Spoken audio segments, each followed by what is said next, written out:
Hello and welcome back to the Georgia's Live podcast. I am your host, and today we have Nektar on the podcast. And before we get into that, I am also here with Ben and Mary from Cosmic Cowboy. And if you guys are enjoying the podcast online, thank you guys for subscribing. You can go online to georgiaslive.com to see what shows are coming up at Georgia's Majestic Lounge. Be sure to follow us on Instagram at Georgia's Majestic Lounge and on Twitter at Georgia's Majestic, and give us a like on Facebook. And I am here with Ben and Mary. Welcome back, guys. Hey. Good to be back. Thanks. Absolutely. I know you guys are doing so much that we have so much to talk about every time I see you all.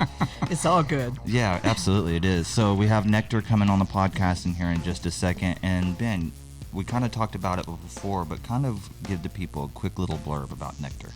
Well, I had heard about them when I was 18 and I left college, and they were basically out of Great Britain, got their notoriety in Germany, and I got a one-way ticket, rented a motorcycle, and I went to try to find them, and they were already gone. And so I had a bus to get back, and then I met them in St. Louis about 3 weeks later, and they've been my favorite band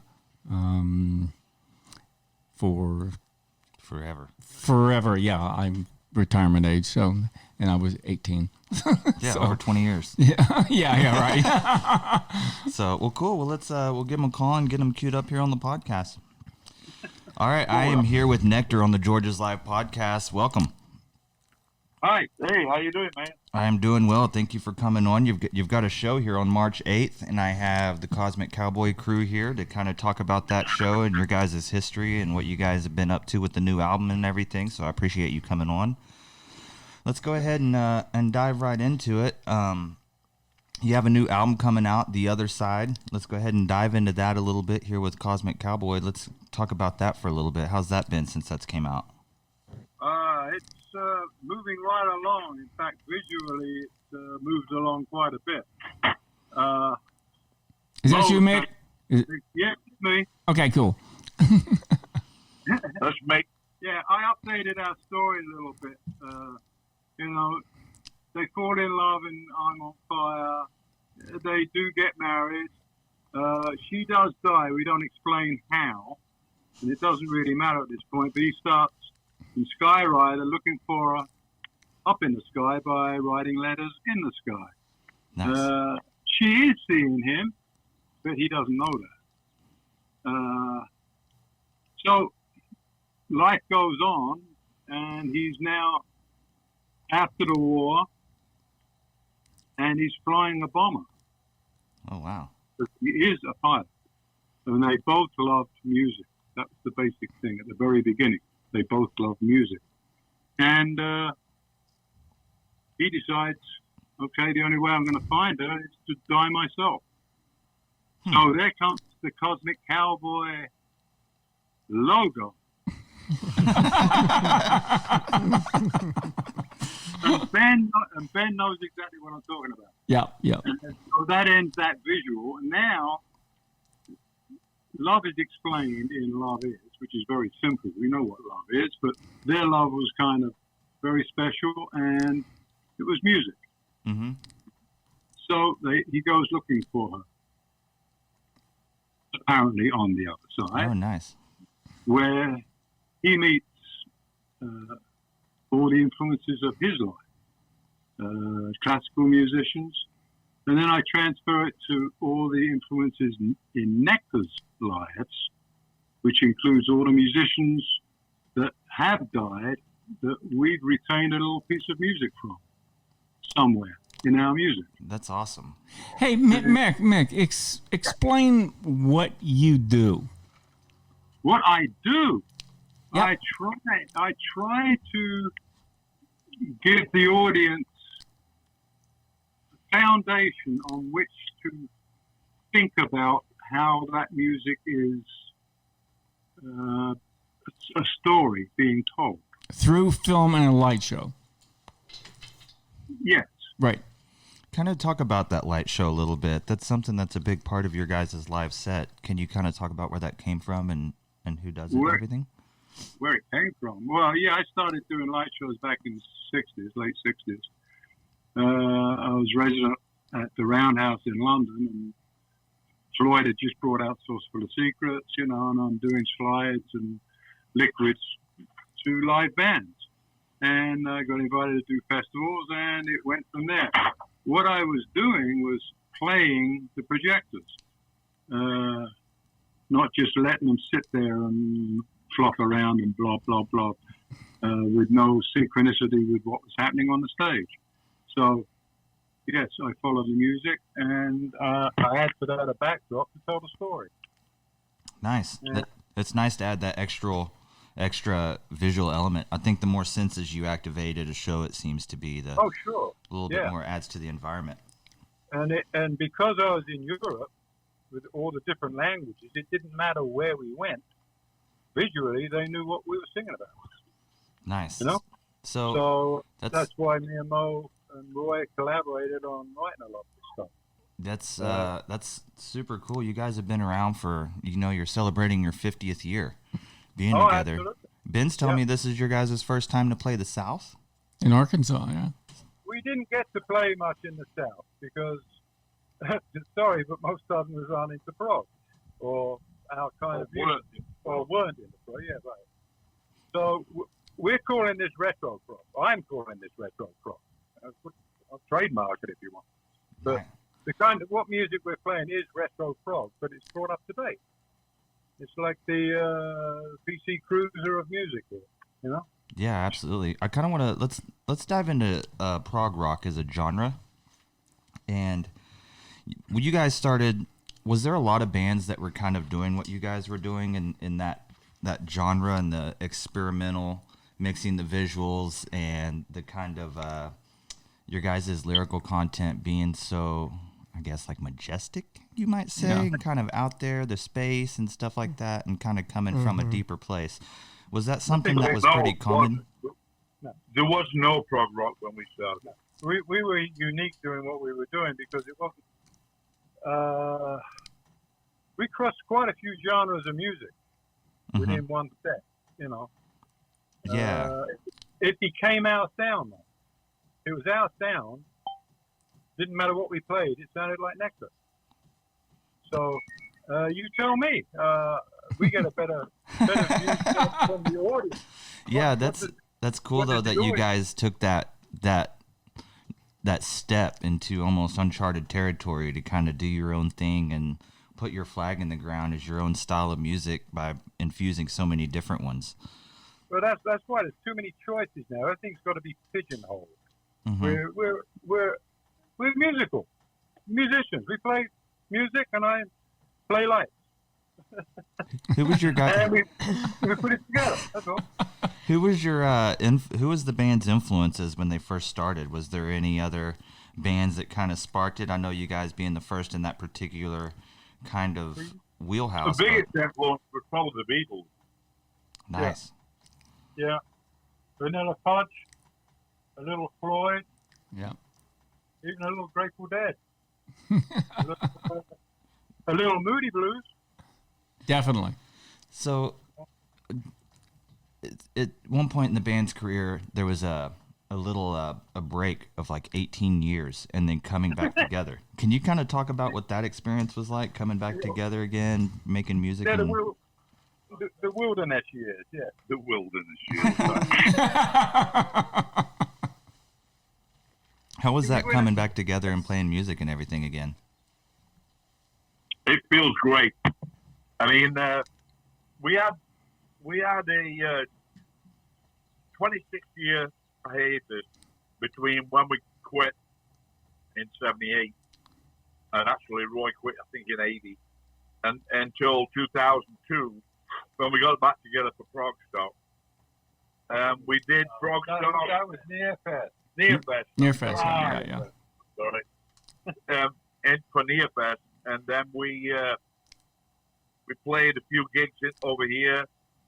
The Adirondacks. We played in New York City, and then we went over to Europe. Played London. We played some gigs in Germany, including the Herzberg Festival, which was like 20,000 people where we headlined. And we were with Vanilla Fudge and Eric Bird. There was a lot of bands on. Yeah. A lot of good bands there. A lot of good bands.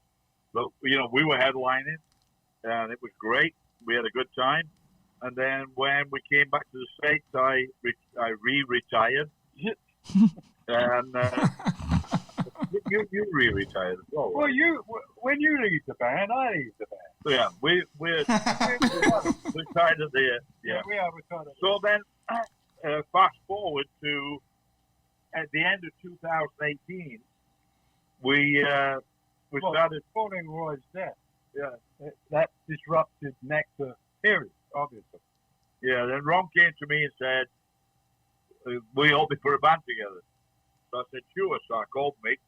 Are you up for it? He said, "Yeah." And I called Rich, Shalander, Rich, who was playing.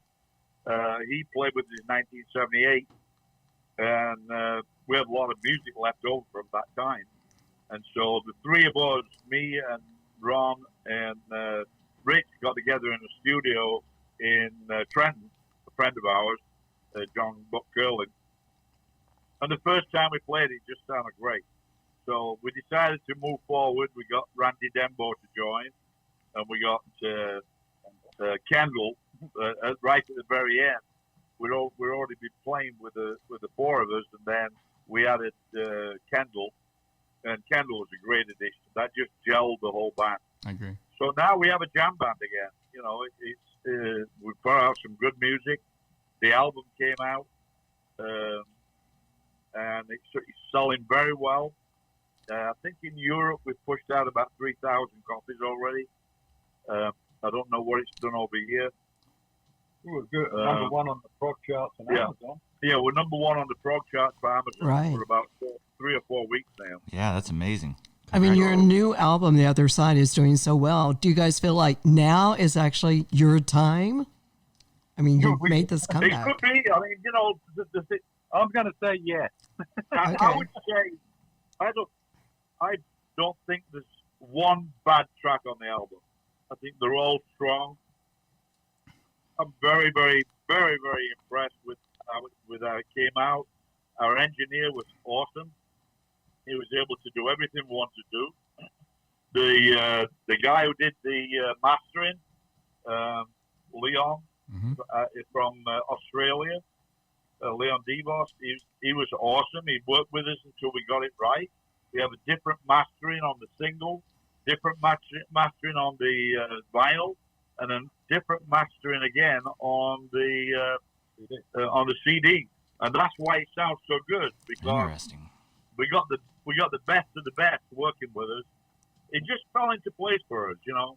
I mean, I've not heard one bad word said about the album. All the reviews are very positive, and I can't wait to bring the music to the people, which is what we're doing right now. Well, you guys are going to be delightfully surprised when you come to Georgia's in Arkansas, because the crowds will love you, and you'll love them. They'll be appreciative. Yeah, sure. Yeah, it's a You great. know what? We have got a fantastic fan base that I didn't realize was so loyal. Yeah. I mean, they're coming out of the woodwork, flying in from different places to the nearest show to where they live. These people are driving 8 hours Wow. to see it. It's there's not, you know, I play drums. I'm a big fan of pretty much all prog rock, to be honest with you. So there's not a lot of bands representing that genre around here, but there's a lot of fans that are waiting for bands like you guys to come here. So I think that has a lot to do with it too. It's you know, all my friends that listen to, all my Rush friends and all my you know, all the Pink Floyd, my buddies. You know, you got your Yes. your friends that listen to a particular type of music, and they're all they're geeked Pink about Floyd you guys were coming. Pink Floyd were big fans of ours, Mm-hmm. as we were of them. They were of us. So was Rush. Yeah, so did Rush. Iron Maiden did some of our music. When we played in New York City, Nick Mason came to the show. Oh, nice. I mean, I think we've influenced a lot of people, in subliminary, a lot of people have influenced us. You can hear lots of different influences on the album, but you would swear that album was made in the 70s, not in the 2000s. Mm-hmm. Mm-hmm. It certainly got that feel. I Right. can't tell you one thing to expect. Set aside a lot of time for us to play, because we're going to play a long time. Great. I think that's expected. It'll be at least Yeah. 2 hours and 20 minutes, 2 hours, at least 2 hours and 20 minutes. It Well, runs up. This is a big college town, and you guys, you need to introduce a style of music. I have a feeling there will be a lot of university students for your show. Absolutely. Yeah, well, our fans, our old fans, are bringing their kids. Mm-hmm. Yeah, I'll tell you just something that Mick just touched on. In one of the gigs, this guy came. He was probably in his mid to late 40s, and he had his son with him, and his son was 15. So this guy's got his arms full of merchandise. He'd been to the merchandise store that we carry around with us, and he bought one of everything. His arms were full. So I said to him, "That's really nice that you brought your son, a new generation, to the band." He says, "Oh no, it's not like that at all. He brought me." I love it. Nice. I see that. I see that a lot. It's I play in a cover band, and we'll play songs to a crowd that has, being a college town here, we'll play some of the fraternity events and stuff like that. And we've noticed, we'll play a song that we think is like a classic rock song or something, from the, from probably, 60s or 70s, like a Led Zeppelin song or something like that, and expecting the parents to get into it. But we find that the kids will get into stuff that you don't expect because of just listening to it with their parents around. It's crazy how much as a parent, you don't realize how much a kid really picks up on your taste in music. Exactly. But it has a subliminal effect on them, for sure. It adds that nostalgia of that particular style of music. Sometimes it might be something awesome. Sometimes it might be something that's, like a top 40 something. You never know. But sometimes there'll be like a little cut where like the parents and the kids are just into like awesome music. And I always thought that was super awesome. Wonder what those households were like musically. I know. To bridge to that generation gap through music is beautiful. Yeah, I grew up. No. Go on. I grew up in swing. My dad was a drummer. He was blind, and he played dance music, swing music. He introduced me to Dorsey and Artie Shaw, all his favorite bands, and that was the influence I grew up with. Plus, the dawn of rock and roll over in England. I went to see Bill Haley and the Comets. Yeah, me too. And Little Richard and Gene Vincent. More Italy. Yeah. A lot of bands. I grew up with classical music. My sister, a classical pianist, she taught me how to play piano. And so I grew up with classical influences. And my bass playing is more like a cello than a bass. And that comes from the classical influences. Oh, cool.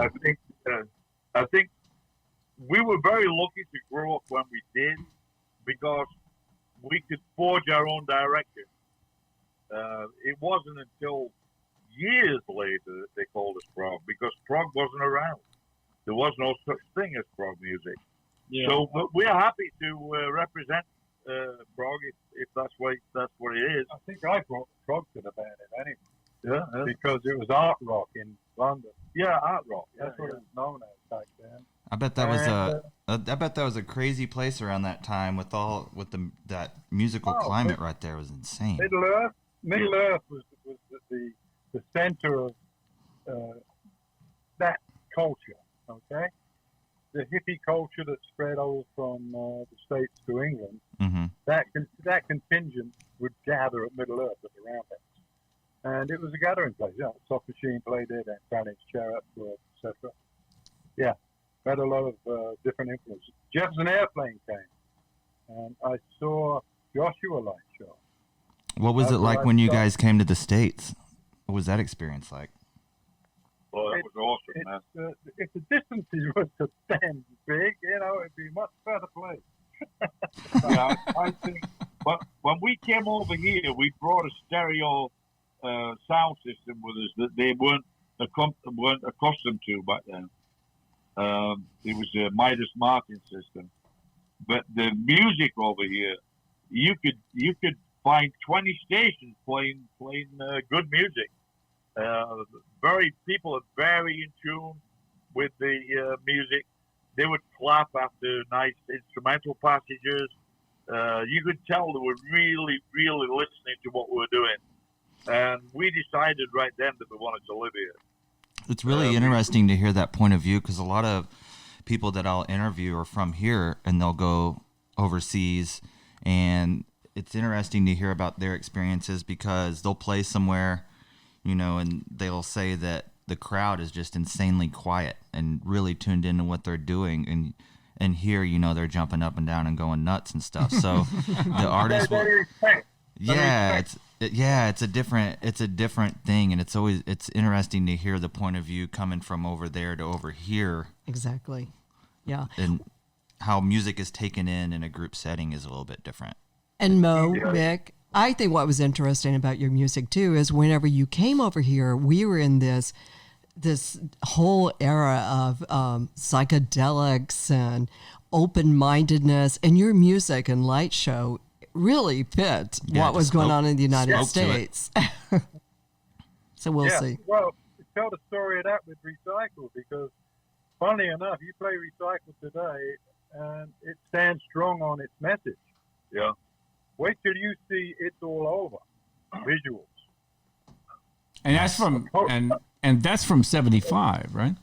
Right. That was 75. 75. Come tomorrow, I'll be the one You will that follow. you will follow. Yep. You know who's saying that? A polar bear. Who? A polar bear. A polar bear. You got to explain. Yeah, you gotta elaborate on that. That's the latest interpretation. Right. You can tell a story with a light show, and you can play to anybody with any language, and they'll understand what's going on. And this is a concept that Mick and I talked about in 1969, before Nektar, that we were going to do this music and light theater. And it took about 6 months to put together, but suddenly Mick walked into our hotel room and he said, "Hey, I'm here. What are we doing?" So I said, "Well, let's do it, man. Let's do it." And we've been doing it ever since. Hey, Mo, tell them about your double neck bass. My double neck bass was made for me. He made one for me and one for Roy. Roy's was a 12-string, 6-string. Mine was an 8-string, 4-string. And they were made by John Birch. John Birch made all the guitars for Black Sabbath, for Jeff Lynne and his gang. It was in that Coventry area where all that music came from, and they had several people trying to buy my bass, but John wouldn't sell it to them. Well, now John's passed, so I have the only 8-string, 4-string bass made by John Birch, which he called his Rickenbacker. Because it looked like a Rickenbacker. Wow. Nice. So it sounds awesome, man. Awesome sound. Well, awesome. Together we're playing with 2 bass players. Mm-hmm. So now Randy's got the bottom of that in Recycle, and I've got the top end of it with my 8-string, and it sounds really powerful. How really interesting. I agree. Well, Georgia's has great acoustics, and it's really a good room as well for your light show. Oh, yeah, absolutely. It is going to blow people away having you guys here. How high is the ceiling in there? Oh, hi. Yeah, it's Hi. Yeah, it's you'll dig it. Yes. We have a great venue here. It's kind of as you go throughout the Midwest, it's an iconic venue. It's been here for 94 years, and I've seen all my favorite bands play here. So it's something that I think that you guys are really going to walk away from the experience really enjoying it and wanting to come back probably. So. good. Well, I know we're going to want to come back. Nice. Well, Everywhere we played on this tour, everybody wants us to come back. So I think this is going to grow now. I think it's going to grow, and it's going to be big. what a blessing this far into your guys' career to almost not a resurgence, but just add more fuel to the engine and get up and go again, to go out and getting so well responded everywhere still. That's a Right. cool thing. Right. I think we brought together the old essence of Nektar. in Right. this band. I agree. Okay, I think we've got all the right ingredients. It's a slightly different flavor, but hey, this flavor is also a part of Nektar. When Roy joined Prophecy back in '69, he brought a bunch of songs with him that got nectarized, right? Mhm. Right.